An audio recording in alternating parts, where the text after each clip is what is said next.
തിരുവനന്തപുരം വിതുരയിൽ താലൂക്ക് ആശുപത്രിക്കുള്ളിൽ നിന്നും പാമ്പിനെ പിടികൂടി. ആശുപത്രി കാഷ്വാലിറ്റിയിലാണ് അണലിയെ കണ്ടെത്തിയത്. ഗോകുൽനാഥ് വിവരങ്ങളുമായി. ഗോകുൽ, ഇപ്പോൾ ആശുപത്രിയിൽ നിന്നും പാമ്പിനെ കിട്ടിയിരിക്കുന്നു. വിതുരയിൽ ഈ ആശുപത്രിക്ക് ചുറ്റും കാടുപിടിച്ച് കിടക്കുകയാണോ?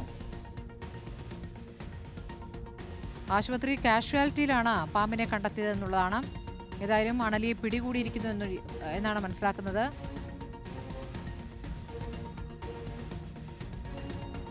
രോഗികളുള്ള സമയത്താണോ ഈ പാമ്പ് വന്നതുകൊണ്ട് കൂടി പരിശോധിക്കുന്നത്? ഗോകുൽനാഥ്, ഇപ്പോൾ കാഷ്വാലിറ്റിയിൽ നിന്നാണ് അണലിയെ പിടികൂടിയത്. എന്താണ് അറിയാനാകുന്നത്? ഇത് എങ്ങനെയാണ് പാമ്പകത്ത് എത്തിയത്?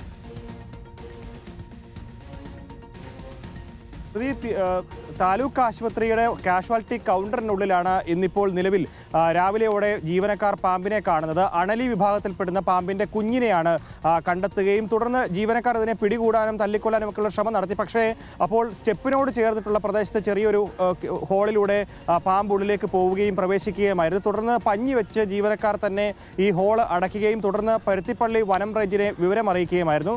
തുടർന്ന് പരുത്തിപ്പള്ളി റേഞ്ചിൽ നിന്ന് ഉദ്യോഗസ്ഥരെത്തിയാണ് പാമ്പിനെ പിടികൂടിയത്. ഒരു അണലി പ്രസവിക്കുമ്പോൾ ഏകദേശം 40ഓളം കുഞ്ഞുങ്ങൾ ഉണ്ടാകാറുണ്ട്. എന്തായാലും ഈ പ്രദേശത്ത് വീണ്ടും പാമ്പുകൾ ഉണ്ടാകാൻ സാധ്യതയുണ്ട് എന്നുള്ളതാണ് പരുത്തിപ്പള്ളി വനം റേഞ്ച് അറിയിക്കുന്നത്. എന്തായാലും അതിൻ്റെ ഭാഗമായി ഈ പ്രദേശവും അതേപോലെ തന്നെ കാഷ്വാലിറ്റി അടക്കമുള്ള പ്രദേശങ്ങൾ ഇപ്പോൾ നിലവിൽ ഈ വനം വകുപ്പ് നിരീക്ഷിച്ചു വരികയാണ്. ഈ പ്രദേശത്ത് ഇനിയും പാമ്പുകൾ ഉണ്ടോ അടക്കമുള്ള കാര്യങ്ങൾ നോക്കുന്നുണ്ട്. ഏതായാലും പ്രദേശത്ത് കനത്ത സുരക്ഷയും ഒക്കെ ഉള്ള മേഖല കൂടിയാണ്. കാരണം AC ഒക്കെ ഉള്ളതിനാൽ തന്നെ അത്തരത്തിൽ ഹോളുകളോ കാര്യങ്ങളോ ഒന്നുമില്ല. പിന്നീട് എങ്ങനെയാണ് ഈ പാമ്പ് ഉള്ളിൽ കയറിയെന്നുള്ള കാര്യത്തിൽ ആശുപത്രി ജീവനക്കാർക്കും വലിയ ധാരണകളില്ല. പക്ഷേ എന്തായാലും ഈ കനത്ത ചൂട് തുടരുന്ന സാഹചര്യത്തിൽ പാമ്പ് ഇത്തരത്തിൽ കയറിയതാകാമെന്നുള്ളതാണ് നിലവിൽ വനം വകുപ്പ് അറിയിക്കുന്നത് എന്നുള്ളതാണ്. എന്തായാലും ഈ പരുത്തിപ്പള്ളി ഫോറസ്റ്റ് ഓഫീസിൽ നിന്ന് നിലവിൽ ഈ പാമ്പിനെ പിടികൂടി കൊണ്ടുപോയിട്ടുണ്ട്.